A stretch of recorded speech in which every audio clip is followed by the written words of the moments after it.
Hey, today is December 9th. This is Talent Talk, and today we are doing a market update. We're going to cover what happened in November and have a little special surprise for you, previewing into Arizona. So, are you ready?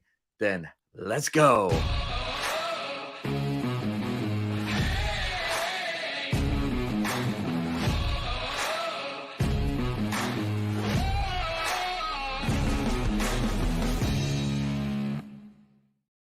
Okay, welcome to Talent Talk for December 9th. My name is Jurgen, and I am your host today. We are going over a market update. So we segmented out Talent Talk just a little bit differently. Last week, what we did is we did a community spotlight, focusing in on some giving that we do. Next week, we're actually going to be interviewing, I believe, a broker, bringing something special to you. And then we're going to be wrapping up with some special things towards the end of this month. We are in the holiday season as it stands right now. And guess what? Being Friday, December 9th, we have officially been wrapped on November, and we have some news. We have some stats about what's going on in the market. And today I'm going to also preview what happened in Arizona as well, because we have a team to the south. So guess what? Here is what happened. And give a little feedback. Would love to know what more information you want to see. This is going to be pretty basic. We're going to go over some market numbers that happened kind of throughout the whole Northwest MLS, wrapping in November. We're going to take a little look into Pierce County and into Thurston County and give this little connection between Arizona and Washington as well, just so you know. If you know anybody headed to the south, let us know. We would love to help out. Okay, so the very first thing, I'm going to pop something up over here. Hey, look at that. We have November 2022 closed sales statistics. And you should be able to, there we go. You can see my mouse right over here. We have for the closed sales in November, even though we saw the market demand start to shift down a little bit, we also saw list prices come down. But guess what? When it came down to, or when it came to the actual closed sales prices, believe it or not, we were slightly up year over year from November 2021, up by 0.9%. So we're actually seeing, even though we see the sales price, the list price coming down, we're not quite seeing that yet on the closed sales prices, at least across the board. In some segments, in some areas, certainly so. But as a whole in the Northwest MLS, not quite yet. For the total closed sales volume, we have 5,194, so it's still an active month, but we always see a dip in this November, December, in through the winter months, and it does hold steady and true to that. For the total dollar value, still $3.35 billion in residential home sales, with 328 million for condominiums. And then months of inventory. This is where we see that shift. We definitely see more inventory building on the market. Last year in November is 0.51. For a basis of understanding months of inventory, 4 to 6 months is what you would consider kind of a balanced market, where there's not really a lot of leverage on the buyer side or the seller side. People are able to negotiate pretty well together. When it is less than 4 months of inventory, 3 months, 0 to 3 months, that's where you see seller's market. And when you get down to this number where it's 0.51, that means for every home on the market, based on the average number of homes that we're selling previously, it'd only take us half a month to sell every single active listing on the market. That is a super surging seller's market in there. Now we're at 2.36. So even though the demand has gone down significantly, we still are not overloaded with inventory, even though it feels like it, because we'll see in a couple other numbers, homes are hanging on the market longer than they have been.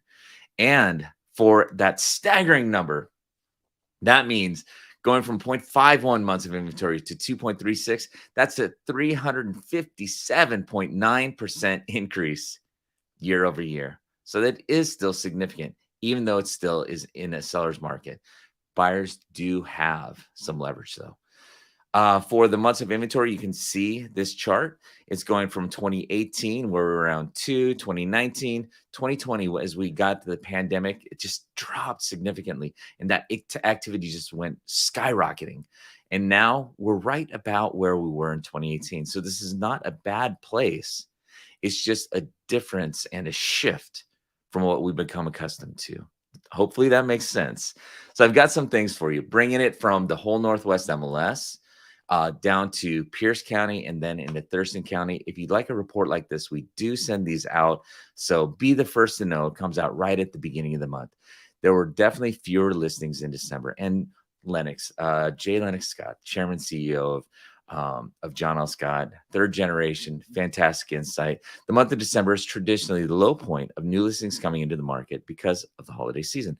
Currently, both the number of home buyers and number of new listings are running below pre-pandemic seasonal levels. There is a shortage of unsold inventory, especially in the more affordable and mid-price ranges where approximately 80% of transactions take place within each market. We're seeing strong levels of sales activity intensity, trademarked, right? For new listings going under contract within the first 30 days. So we are still seeing the activity, but the demand, because the shift was so sudden, it feels like it shifted much harder than it did.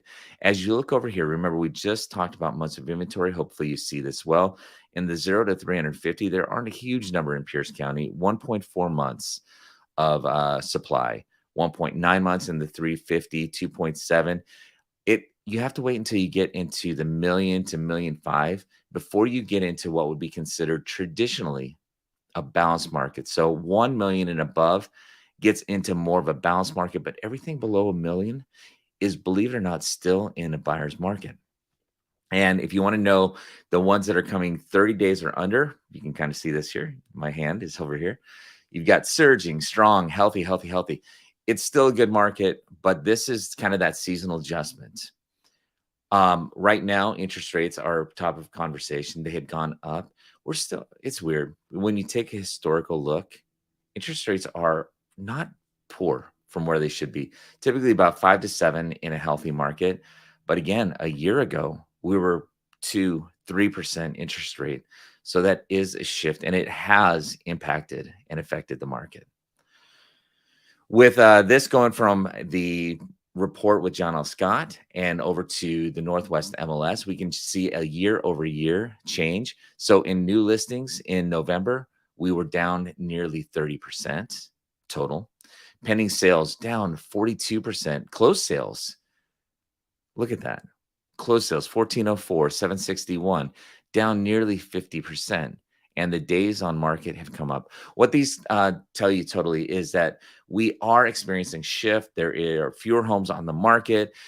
They are going into contract, but they're just taking longer to do so, over a month on average in Pierce County.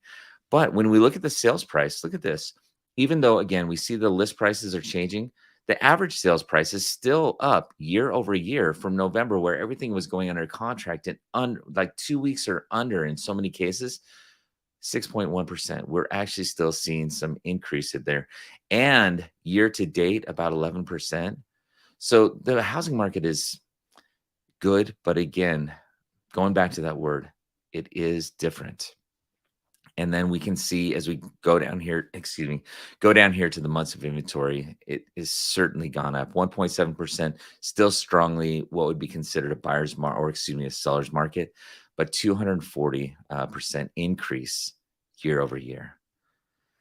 If we look at Thurston County, now that we go back to the John L. Scott report, we're going to see very similar numbers, except in that 0 to 250, because you know why? There are no 0 to 250. You can see there are only two that were in there, and it took 6 months between the two. They're just on the market for a very long time. Not sure of the exact conditions, but once you look at 250 to that to the $1 million mark, all of it is 1.3, 2.1, 2.2, 3.8 for the 750 to 150, which puts it more balanced. And then the million plus, there just aren't a lot of those in the Thurston County active market. So that's at 9. All of these are telling you surge, frenzy, strong. It still is in that seller's market, but there is the shift. And then the last part, you're going to see this looks very, very familiar. You've got the new listings down, pending close down, or pending sales down, closed sales down. Days on market, just over 34 days, or just over 30 days now, 34 days, 161.5% up over last year. And then you see the median sales price and the average sales price still up. And on both of those year to date, up between on the median 9.9% and 11% on the average sales price. And lastly, you've got the months of supply up 200% because it was half a month to 1.5 month. These tell us we've got a good market, but again, the feel is a little bit different and the news is very different, right? Okay. So this is a wrap and it's a quick one. And I would love your feedback on what more you want to know. If you want to know about a little more about rates and maybe having a lender join in on this to understand some of those a little bit more or anything else, give us your feedback. Would love to hear it. Now, on the other side, going to go into a different state. We haven't done this before. And I'm not talking about a state of anxiety. I'm talking about a state of Arizona. We're going to look at mortgage rates as we look into there. The mortgage rates across the board. This is going back to September. And this is from the Mortgage Daily News. You can see it at this link right up here if you want to click that in. And we can see the interest rates going from where we peaked out around 7.3%. And that caused a lot of concern in the market. We've actually got down by another point or by a full point, and we are seeing things start to stabilize. So hopefully that gives a little more confidence to what buyers are looking at inside of there. But if we look historically, when we have gone into a recession, and I grabbed these from Cromford Report, which is a great resource used down in Arizona to understand what's happening inside of the marketplace. You'll see a little more of the branding on here coming up. When we've had different recessions going from 6 months to a year and a half, we've typically seen the interest rates drop, and in many cases, relatively significantly as we go in and through. Right now, about 6.3%. And some forecasts say we're in a recession. Some say we're just on the edge of one. We'll see where we're at on that as it comes forward. And then we've got, before I go to this slide, a lot of people are curious about when it comes to the marketplace. And is this reminiscent of what had happened back in the 07, 08, 09, 10 in that area where we had a big housing recession? One of the big predicators of that were foreclosures. A lot of people that were speculative in what they were doing. You can see foreclosure rates are the notices of foreclosures. This is in Maricopa County, but it is really significantly different. There's very little in terms of foreclosure activity, which means we don't have that those homes being short sold, put on the market. One big difference in the market today is there's a lot of equity that homeowners have. Unless maybe you bought at the very beginning of this year when the market was ramping up, we're probably pretty neutral on a lot of those. And then this is the Cromford Market Index. So I'm going to wrap in here, just letting you know how we can look at things. If you're considering, you've got somebody that might be moving from Washington State and they're considering looking down in Arizona, what are some things to consider? I think this is a really good marker. It's kind of cool. If you want to know the difference between a buyer market, a neutral market, and a seller's market here, they are statisticians. They look this information over, and anything from a 90 to 110 is about a neutral market. When you look at the market in the CMI, the Cromford Market Index, anything below 90 says it's into that buyer's market. Above 110, we're into a seller's market. We've seen numbers in the past 2 years that were up around 500-600. You're going to see this gauge is a little bit different here. Okay, so that's measuring three different areas. One is supply. So the homes that are on the market, sellers, how many are actually putting things out there? You've got the index as a whole in the middle, and then you've got the demand index. That is buyers. That is people that are looking to buy a home or consume what's out on the market. How is that activity level? They measure it in three different ways. Okay, so for the whole Phoenix Valley, covered by the ARMLS, ARMLS, for the supply index, it's at 80.8%. So you can see that is dipped into the green. That means it's on the seller side. What does that mean as when we're looking at that number? That means that there aren't enough homes on the market for the typical buyer demand at this time. 80.8, we're below the 90%. So on the supply side, it kind of looks good or favorable to a selling position. We'll flip across to the other small dial, to the demand dial. This is the buyer enthusiasm. Where is that at? How excited are buyers or how actively engaged are buyers in the market right now? Oops. On that side, you can see, well, we're actually closer to around 70, 71.4.